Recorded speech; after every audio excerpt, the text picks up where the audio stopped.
నమస్కారం V9 Telugu news కి స్వాగతం. నా పేరు సుమలత. చెప్పినవి అన్ని అబద్ధపు హామీలతో ప్రజలను మోసం చేసి తెలంగాణ రాష్ట్రంలో కాంగ్రెస్ పార్టీ గద్దెనెక్కిందని, వచ్చే పార్లమెంట్ ఎన్నికల్లో ప్రజలందరూ కలిసి కాంగ్రెస్ పార్టీకి తగిన గుణపాఠం చెప్తారని రాజాపూర్ మండలంలో ఏర్పాటు చేసిన విలేకరుల సమావేశంలో బీఆర్ఎస్ పార్టీ నాయకులు తెలియజేయడం జరిగింది. మీకు తెలిసిన విషయమే, వచ్చే 13 తారీఖు రోజు పార్లమెంట్ ఎలక్షన్లో భాగంగా మన్నె శ్రీనివాసరెడ్డి గారు ఎంపీగా నిలబడి బీఆర్ఎస్ పార్టీ తరఫున పోటీ చేస్తున్న విషయం మనందరికీ తెలిసిన విషయమే.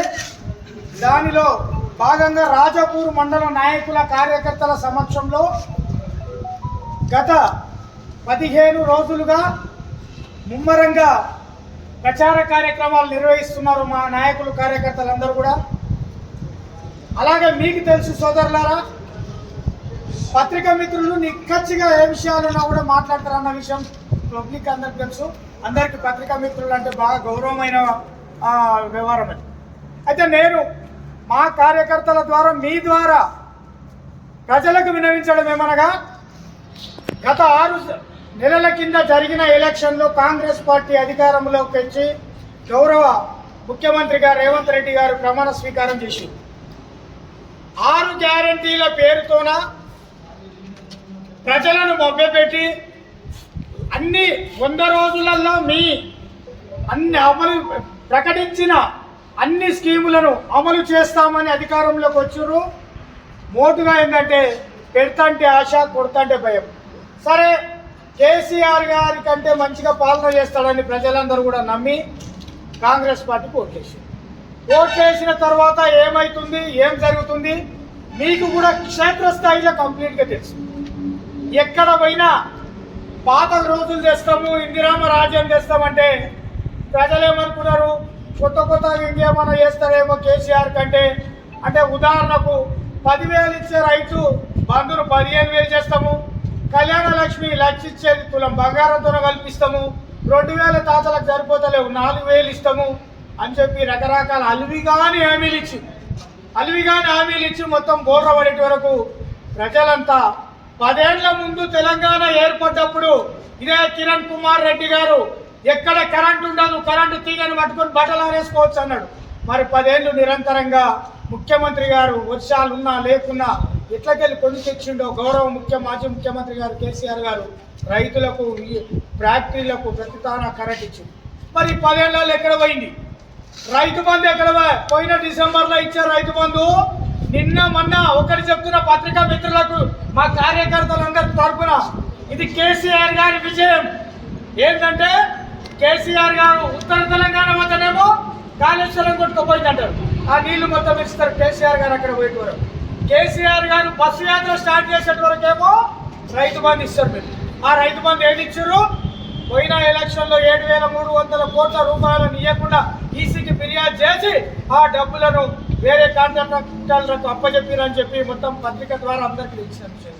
మళ్ళీ కేసీఆర్ గారి బస్సు యాత్ర చేస్తే ప్రజలలో, రైతులలో, కూలీలలో, నిరుద్యోగులలో వస్తున్న ఆదరణను చూసి ఓర్వలేక 48 గంటల ప్రచార నిషేధాన్ని విధించారు. మరి కేసీఆర్ గారు ప్రజలలో తిరిగితే 48 గంటల నిషేధాన్ని విధించినప్పుడు కాంగ్రెస్ ముఖ్యమంత్రి మాట్లాడుతున్న బూతులకు ఎన్ని గంటల నిషేధం విధించాలి? అది ఒక్కటి మీ పత్రికా మిత్రుల ద్వారా నేను అడుగుతున్నాను.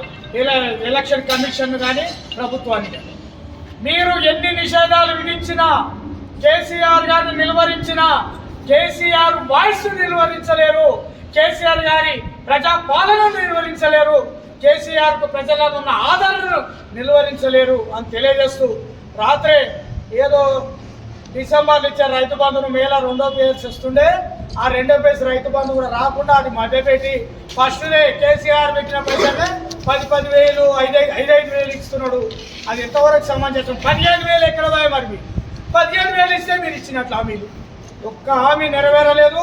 ప్రజలారా, ఈ మీడియా ద్వారా మా నాయకుల ద్వారా మీకు మనవి చేయడం ఏమంటే, 6 నెలల్లో కాంగ్రెస్ ప్రభుత్వం ఏం చేసింది, ఎన్ని అబద్ధాలు ఆడింది, ప్రజలను ఎంత తిప్పల పెట్టింది, ఇప్పుడు వచ్చే ఈ పార్లమెంట్ ఎలక్షన్లో మీకున్న అక్కసును, మీకున్న వాళ్ళు చేసిన 6 గ్యారెంటీల మోసాన్ని ఈ కేసీఆర్ గారికి ఓటు ద్వారా 13వ తారీఖు రోజు ఓటు ద్వారా తెలియజేసి కేసీఆర్ గారికి మద్దతు తెలియజేయవలసిందిగా మీ అందరికీ మనవి.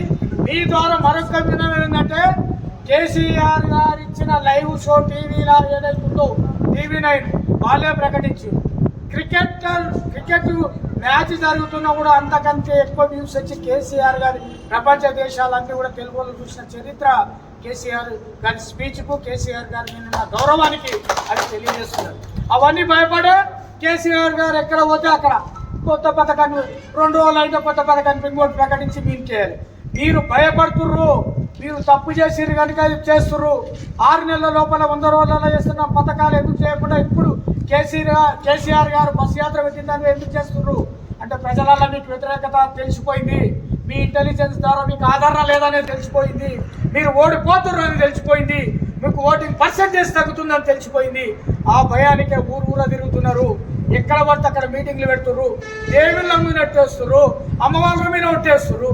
మీరు సరిగ్గా పబ్లిక్కే పని చేసి పథకాలు అమలు చేస్తుంటే దేవుళ్ళ మీద ఎందుకు కొట్టు?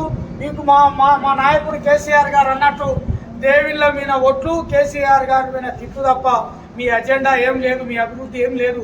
కనుక ప్రజలందరూ ఇదంతా గమనించి ఖచ్చితంగా బీఆర్ఎస్ పార్టీకి కారు గుర్తు పైన 13వ తారీఖు రోజు మీరు మొత్తం ఓట్లేసి ఓటింగ్ పర్సెంటేజ్ని వెలిచి మనం ఢిల్లీలో మన వాయిస్ వినబడాలంటే కారు గుర్తు గెలవాలనే ఉద్దేశంతో మీరందరూ కేసీఆర్ గారికి అండగా ఉండాలని తెలియజేస్తూ జై కేసీఆర్, కారు గుర్తుకే మన ఓటు. మరిన్ని తాజా వార్తల విశేషాల కోసం మా ఛానల్ని సబ్స్క్రైబ్ చేసుకోండి. ధన్యవాదములు.